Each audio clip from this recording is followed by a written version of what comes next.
اخلاقیات پر بھی توجہ دے بچوں کو. بے شک بچے شریر ہوتے ہیں، بہت شرارت کرتے ہیں، میں جانتا ہوں، بہت شریر. میں بھی بہت شریر بچہ تھا، مگر ایک شریر بچہ یہاں تک پہنچا ہے. اور میں تو کہتا ہوں، میری والدہ کہتی ہے کہ میاں تم اپنے بچوں کی شرارت اور میرے دوسرے بچوں کی شرارت کا حصہ بھی تم لے لیے تھے، اتنے شریر تھے تمہارے بچے، اتنے شریر تھے.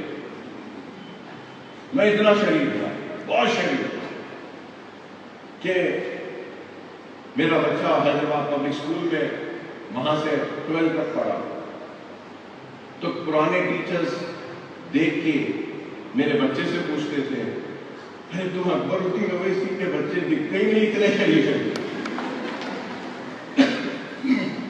تمہارے باپ اتنے شریف تھے.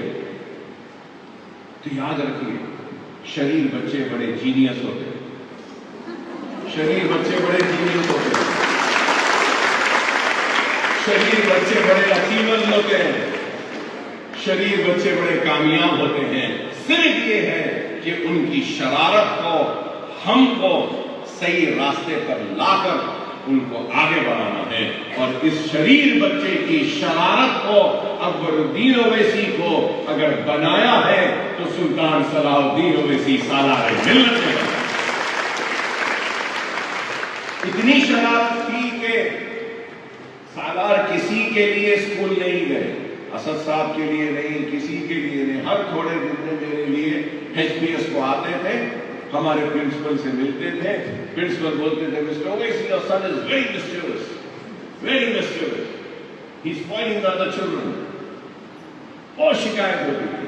والد صاحب سنتے تھے، پھر سے نہیں میں سمجھاؤں گا، پھر مجھے اپنی جیپ میں بازو بٹھاتے تھے، سمجھاتے تھے، ارے میاں یہ شرارت مت کرو، کیا فائدہ، اچھا دکھ رہا میں آ رہا ہوں. پھر مسکراتے تھے. اور مجھے ایک ہی بات کہتے تھے، ابھی نصیر ریاض صاحب نے بڑی پیاری بات کہی کہ مطالعہ. کبھی جلسے ہوتے تھے، میں بہت کم عمری سے تقاریر کر رہا ہوں، 14 برس کی عمر سے تقریر کر رہا ہوں.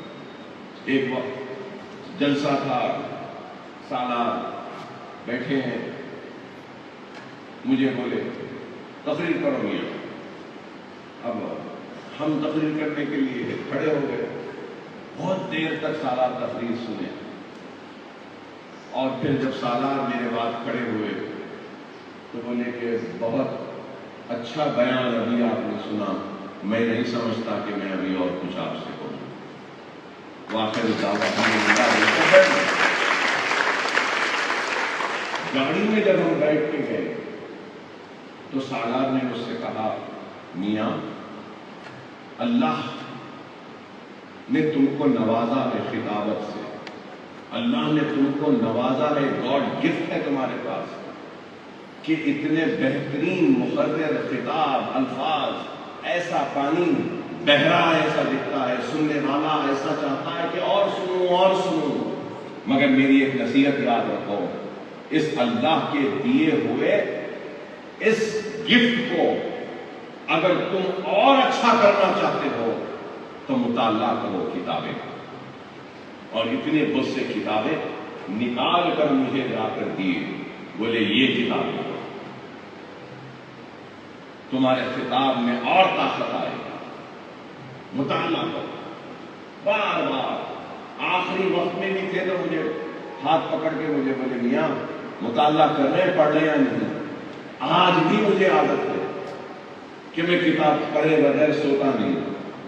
پوچھو آپ میرے بچے سے کہ میں لڑی جاتا ہوں تو ڈھونڈ کے کتابیں لاتا ہوں، ڈھونڈ کے یہ کتاب وہ کتاب، نئے کتابیں لاتا ہوں. اور وہ کتابیں میں شیئر کرتا ہوں نصیر ریاض صاحب کے ساتھ، زہیر صاحب کے ساتھ، میرے فرزند کے ساتھ. کئی کتابیں میرے بیٹے کے پاس ہے، میری پڑھ رہے ہیں، ابھی دیے نہیں واپس. ہم تو میڈم سے بھی میں شیئر کرتا ہوں کہ madam this book is very good, read this book. تو میں کہنا یہ چاہتا ہوں کہ ایسا ہے، پڑھنے سے نا آپ کا علم اور مضبوط ہوتا ہے. اور اخبار بھی پڑھیے.